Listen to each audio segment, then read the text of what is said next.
થાય એટલે બધાને હૃદય કંપી ગયું ને આવું જે આપણે લોહી ગરમ થઈ ગયું ત્યારથી આ ઘટના જે ઘણા ઊંઘ નહીં આવી આવું આરામ પોલીસ કે સમગ્ર સરકાર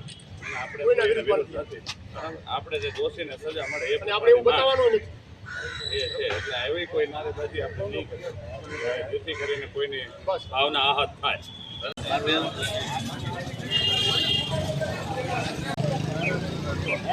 બધા કાગળ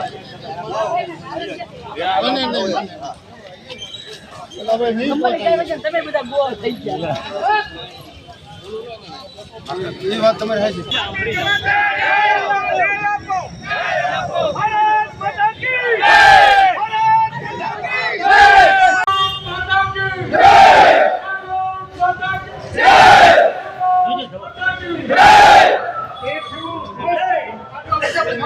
અમે ત્યાંના એસપી સાહેબને પણ મેં ટેલિફોનિક વાત કરેલી હતી 5 થી 6 મિનિટ કે સાહેબ તમે જે પોલીસ કર્મચારી છે એમના વિરુદ્ધ આકરા પગલાં લ્યો અને ન્યાયિક તપાસ કરો. સર્વિંગ સોલ્જર છે એની ક્યાંય પણ ભૂલ હોય તો એને કાયદાકીય રીતે આપ સજા આપો, અમને કોઈ વાંધો નથી. પરંતુ જે પોલીસ કર્મી એમની સાથે જે વ્યવહાર કર્યો એ અભદ્ર છે. એક બાજુ આપણે ઓપરેશન સિંદૂર અને વિવિધ કાર્યક્રમો દ્વારા સૈનિકોનું સન્માન કરતા હોય અને બીજી તરફ પોલીસ જે છે એ આવો અભદ્ર વ્યવહાર કરે એ કોઈ માટે વ્યાજબી નથી. સેના માટે પણ શરમજનક વાત છે અને પોલીસ માટે અને ગુજરાત સરકાર માટે અને ભારત સરકાર માટે પણ. એટલે અમારી આપના માધ્યમથી સરકારશ્રીને અને આપને અમારી રજૂઆત છે કે આની ઉપર આકરામાં આકરા પગલાં લેવામાં આવે એવી અપેક્ષા. ભાવનગર લેવાનું છે તેનું આવેદનપત્ર છે. ચાલો અને આગળ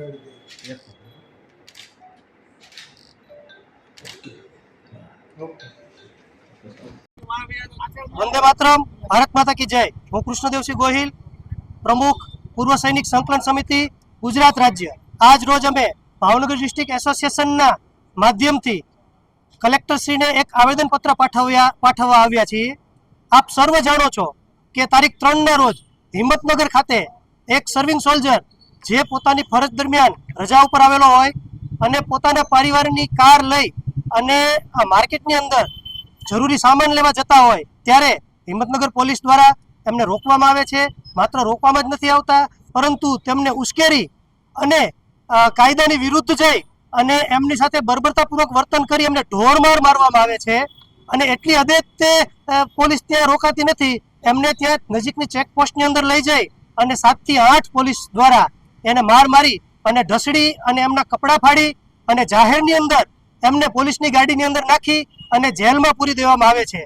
હું આપ મીડિયા અને કલેક્ટર સાહેબના માધ્યમથી ગુજરાતભરના જે રાષ્ટ્રપ્રેમી જનતા છે, સરકાર છે, સંગઠનો છે, એમને હું કહેવા માંગુ છું કે એક તરફ સરકાર જે છે એ ઓપરેશન સિંદૂર અને વિવિધ માધ્યમ અને વિવિધ કાર્યક્રમો દ્વારા સૈનિકોનું સન્માન કરે છે. અમારે આવા કોઈ આર્ટિફિશિયલ સન્માનની જરૂર નથી. અમને અમારા હક્કો મળી જાય ને અમને ખાલી અમારી સાથે રિસ્પેક્ટથી પ્રશાસન છે એ આવે એ જ અમારા માટે મોટું સન્માન છે. મને તો દુઃખ એ બાબતનું લાગે છે કે હિંમતનગરની અંદર શું કોઈ સરકારના ધારાસભ્યો, MP કે MLA નહીં હોય કે જઈ અને તે એસપી સાહેબને, મારી ત્યાંના એસપી સાહેબ સાથે 6 થી 7 મિનિટ વાત થયેલી અને એસપી સાહેબને મેં નમ્રતાપૂર્વક કીધેલું કે સાહેબ આ ઘટના અત્યંત ગંભીર છે, તમે આની ગંભીરતા લ્યો અને ન્યાયિક કાર્યવાહી કરો. છતાં પણ મારી વાતને ગંભીરતાથી સાંભળવામાં ન આવી. મજબૂરીવશ અમારે 33 જિલ્લાના જેટલા પૂર્વ સૈનિક સંગઠનો છે એમણે કાયદાની રૂહે ગાંધી ચિંધ્યા માર્ગે આવા આવેદન દેવાની જરૂર પડી છે. અને અમે માત્ર આવેદનથી જ અટકવાના નથી. જો 24 કલાકની અંદર સરકાર અને પોલીસ પ્રશાસન દોષીઓ વિરુદ્ધ કોઈ કાર્યવાહી નહીં કરે તો અમે સાબરકાંઠાનો ઘેરાવો કરવાના છીએ અને 100% કરવાના છીએ. ત્યારે એ ભીડને કે ભીષણને રોકવાની તમામ જવાબદારીમાં સરકાર અને પોલીસ પ્રશાસન સંપૂર્ણ જવાબદાર રહેશે. અમે સૈનિક છીએ, અમે ડિસિપ્લિનમાં માનીએ છીએ, અમે સરકારમાં માનીએ છીએ, અમે રાષ્ટ્રવાદી વિચારધારા સાથે જોડાયેલા છીએ. પરંતુ એનો અર્થ એવો બિલકુલ નથી કે અમારા ઉપર અત્યાચાર થાય અને અમે સહન કરી લઈએ. અમારી આર્મીની શીખલાઈ છે, અમારી સાથે કોઈ અન્યાય કરશે તો અમે એનું ચોક્કસપણે રિએક્શન આપશું અને કાયદામાં રહીને આપશું. પરંતુ કાન ખોલીને સરકાર અને પોલીસ પ્રશાસન સાંભળી લે. વારંવાર આ ઘટના કોઈ ગુજરાતની પ્રથમ ઘટના નથી. ભારતભરમાં અને ગુજરાતભરમાં આવી અસંખ્ય ઘટનાઓ થાય છે. સરકારના પરિપત્રો છે દરેક પ્રશાસનને કે સરકારના જેટલા મહેકમાઓ છે એમાં સરકારી આદેશ છે કે પૂર્વ સૈનિકો, વીર નારીઓ, એમના પરિવારો અને સર્વિંગ સોલ્જર સાથે સારો વર્તન વ્યવહાર કરવામાં આવે અને અગ્રતા આપવામાં આવે. અમારે અગ્રતા આપવાની વાત તો દૂર ગઈ, પણ તમે કૂતરાની જેમ એક સૈનિકને ઘસીટી અને શું સાબિત કરવા માંગો છો? તમે તમારું સાચું સન્માન ઓપરેશન સિંદૂરના નામે કે તમે વિવિધ કાર્યક્રમો ગોઠવીને સૈનિકોના નામે જો મત માગી શકતા હો તો મારે તમને જરૂર ટકોર કરવી છે. આદરણીય ગૃહમંત્રી સાહેબને પણ હું આપ તમામના માધ્યમથી કહેવા માંગુ છું કે આજ 3 દિવસ થઈ ગયા, આઈબી છે આપની પાસે તમામ ઇન્ટેલિજન્સ એજન્સીઓ છે. શું આપને ખબર નથી આ ઘટના ઘટી છે?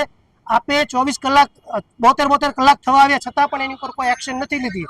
તો અમે હજી પણ તમને હાથ જોડીને વિનંતી કરીએ છીએ કે હજી પણ 2 દિવસનો સમય છે, અન્યથા અમારે મજબૂરીવશ અમારા હક માટે ગાંધી ચિંધ્યા માર્ગે સાબરકાંઠા જવું પડશે.